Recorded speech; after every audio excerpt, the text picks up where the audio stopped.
करोड़ों लोगों की सांसें एकदम थमी हुई हैं। एक लंबा छक्का हवा में तैरता है और वर्ल्ड कप जीतने का फैसला कर देता है। ये तो सबको याद ही होगा। पर सबसे हैरानी की बात यहाँ ये है ना कि इन दोनों बिल्कुल अलग दिखने वाली जगहों पर एक ही इंसान खड़ा है। ये कॉन्ट्रास्ट अपने आप में किसी बड़ी सिनेमैटिक कहानी जैसा लगता है, पर ये बिल्कुल असलियत है। सच में। देखिए, जब हम महान सफलताओं की बात करते हैं ना, तो दिमाग में अक्सर एक परफेक्ट स्क्रिप्ट आती है, जैसे बेहतरीन ट्रेनिंग, बचपन से हर सुविधा और एक तय किया हुआ आसान रास्ता। जो कि आमतौर पर होता नहीं है। बिल्कुल नहीं। और जो मटेरियल आज हमारे सामने है, वो इस परफेक्ट स्क्रिप्ट के ख्याल को पूरी तरह से तोड़ देता है।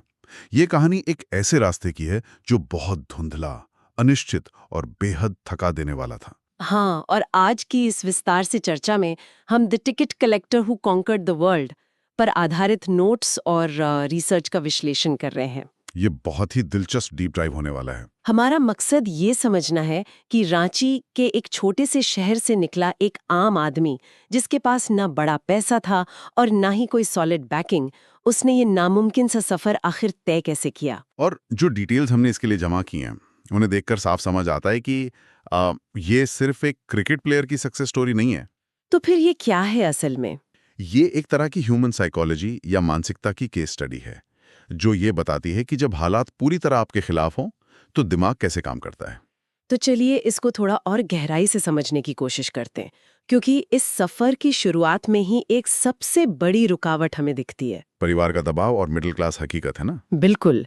एक आम मिडिल क्लास परिवेश में सपने देखने से पहले पेट भरने और एक सुरक्षित आमदनी के बारे में सोचा जाता है। सही बात है।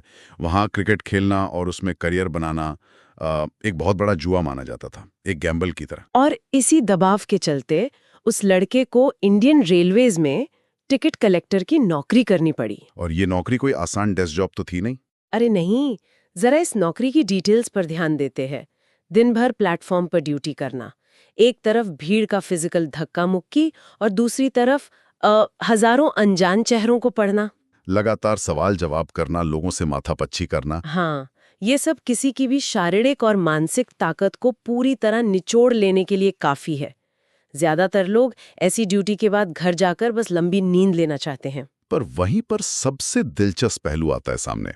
मोनोटोनी, यानी एक ही थका देने वाले काम को लगातार करना, आमतौर पर इंसान को थकाकर हार मानने पर मजबूर कर देता है। पर उन्होंने हार नहीं मानी। नहीं, क्योंकि यहाँ मैकेनिज्म कुछ और ही चल रहा था। जो रिसर्च इस वक्त हम देख रहे हैं, वो दर्शाती है कि उनकी जिंदगी में दो अलग-अलग दुनिया चल रही थी। एक दिन की और एक रात की। एग्जैक्टली। दिन में प्लेटफॉर्म की रियलिटी थी और रात के अंधेरे में जब पूरी दुनिया सो जाती थी, तब उनकी क्रिकेट प्रैक्टिस शुरू होती थी। बाप रे, यही बात मुझे सबसे ज्यादा सोचने पर मजबूर करती है। अगर मैं इसको किसी सुपर हीरो की कहानी से जोड़ूं, तो लगता है जैसे कोई सुपर हीरो दिन में अपनी असली पहचान छुपाने के लिए एक साधारण सी नौकरी कर रहा है। एकदम ब्रूस वेन या पीटर पार्कर की तरह। हाँ, और रात में अपनी सुपर स्किल्स निखारता है। लेकिन रियलिटी में देखें तो आखिर दिन भर की इस भयंकर मजदूरी के बाद किसी इंसान में रात को अकेले प्रैक्टिस करने की फिजिकल और मेंटल एनर्जी आती कहाँ से है? ये बहुत ही लाजमी सवाल है। क्या वो फिजिकल थकान दिमाग पर हावी नहीं होती होगी? मुझे तो ऐसी थकान के बाद बस सोना होता है। देखिए, आपकी सुपर हीरो वाली तुलना सुनने में बहुत अच्छी लगती है, पर यहाँ हकीकत में कोई जादू या सुपर सीरम काम नहीं कर रहा था। तो फिर क्या था? यहाँ का मैकेनिज्म पूरी तरह से साइकोलॉजिकल था। एक आम इंसान की थकान और एक जुनूनी इंसान की थकान में बहुत बड़ा फर्क होता है। किस तरह का फर्क? जब कोई व्यक्ति ऐसी स्थिति में फंसा होता है जहां उसे हर घंटे ये महसूस होता है कि मैं इस टिकट विंडो या प्लेटफॉर्म के लिए नहीं बना हूं, तो वो थकान एक तरह की बेचैनी बन जाती है। अच्छा। तो वो बेचैनी उनको सोने नहीं देती थी। बिल्कुल। रात की वो प्रैक्टिस उनके लिए थकान मिटाने का एक एस्केप थी। दिन की नौकरी उनकी फिजिकल रियलिटी जरूर थी, पर रात की बैटिंग प्रैक्टिस उनकी साइकोलॉजिकल ऑक्सीजन थी। वाह, साइकोलॉजिकल ऑक्सीजन, ये बहुत अच्छा टर्म यूज किया आपने। प्लेटफॉर्म की भीड़ में अंदर से बिल्कुल अकेले रहकर चीजों को ऑब्जर्व करने की जो आदत उन्हें पड़ रही थी, वही आदत उन्हें रात में अनुशासित बना रही थी। तो एक तरह से वो प्लेटफॉर्म उन्हें तोड़ नहीं रहा था, बल्कि और ज्यादा पक्का कर रहा था। एकदम सही पकड़ा आपने। वो उनकी मेंटल कंडीशनिंग की शुरुआत थी। लेकिन कहानी यहाँ सीधे किसी बड़ी सफलता की तरफ नहीं जाती है। नहीं, रास्ता भी और लंबा था। हाँ, क्योंकि जब आप इतनी कड़ी मेहनत करते हैं तो उम्मीद होती है कि जल्दी ही कोई बड़ा ब्रेक थ्रू मिलेगा, पर रिसर्च बताती है कि उन्हें लगातार नाकामी और रिजेक्शंस का सामना करना पड़ा। वो सबसे मुश्किल दौर होता है। लोगों ने यहाँ तक कहा कि ये लड़का अपनी जिंदगी में कुछ नहीं कर पाएगा। मतलब सोचकर देखिए, एक छोटे शहर का खिलाड़ी जब लगातार ऐसी बातें सुनता है तो वो मानसिक रूप से कितना बिखर सकता है। बिल्कुल बिखर सकता है, क्योंकि कुछ नहीं कर पाएगा ये सिर्फ एक आलोचना नहीं होती, ये सुनने वाले के आत्मविश्वास पर एक डायरेक्ट अटैक होता है। सही बात है। एक तरफ प्लेटफॉर्म का फिजिकल स्ट्रगल और दूसरी तरफ सोसाइटी और सेलेक्टर्स का ये उम्मीद तोड़ने वाला फीडबैक, इन दोनों के कॉम्बिनेशन को झेलना किसी के लिए भी आसान नहीं था। अक्सर लोग तो लगातार मिलने वाले ऐसे रिजेक्शंस के बाद रास्ता ही बदल लेते हैं। वो सोचते हैं कि शायद यही उनकी किस्मत है। ज्यादातर लोग यही करते हैं। तो आखिर ऐसे लगातार नेगेटिव माहौल में जब सब आसपास के लोग खिलाफ हों, तब दिमाग को इतना फोकस कैसे रखा जा सकता है कि इन बातों का उल्टा असर हो? कैसे कोई इंसान इस नकारात्मकता को अपने लिए फ्यूल या मोटिवेशन में बदल लेता है? इसका बहुत ही सीधा सा जवाब है, फिल्टरिंग मैकेनिज्म।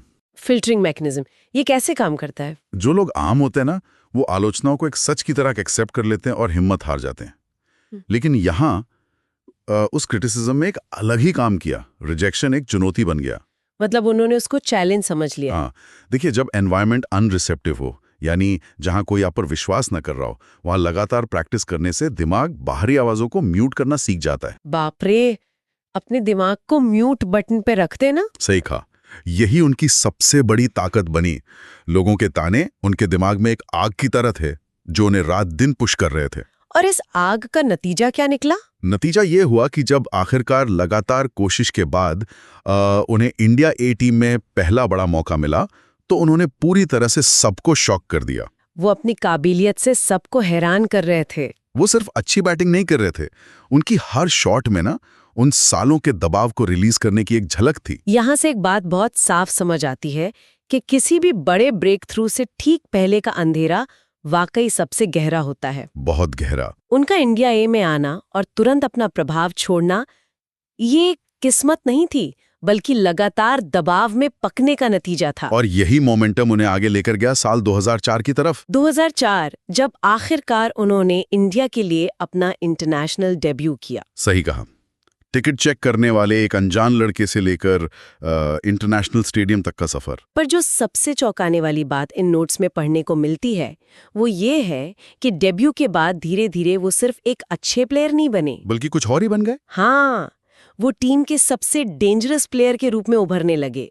विरोधी टीम्स की सारी प्लानिंग और स्ट्रैटेजी सिर्फ उनके आसपास घूमने लगी थी। यहाँ ना, ये डेंजरस शब्द पर ध्यान देना बहुत जरूरी है। वो कन्वेंशनल या टेक्स्ट बुक खिलाड़ी नहीं थे जिनका हर शॉट सिखाए गए तरीके से निकलता हो। और बॉलर्स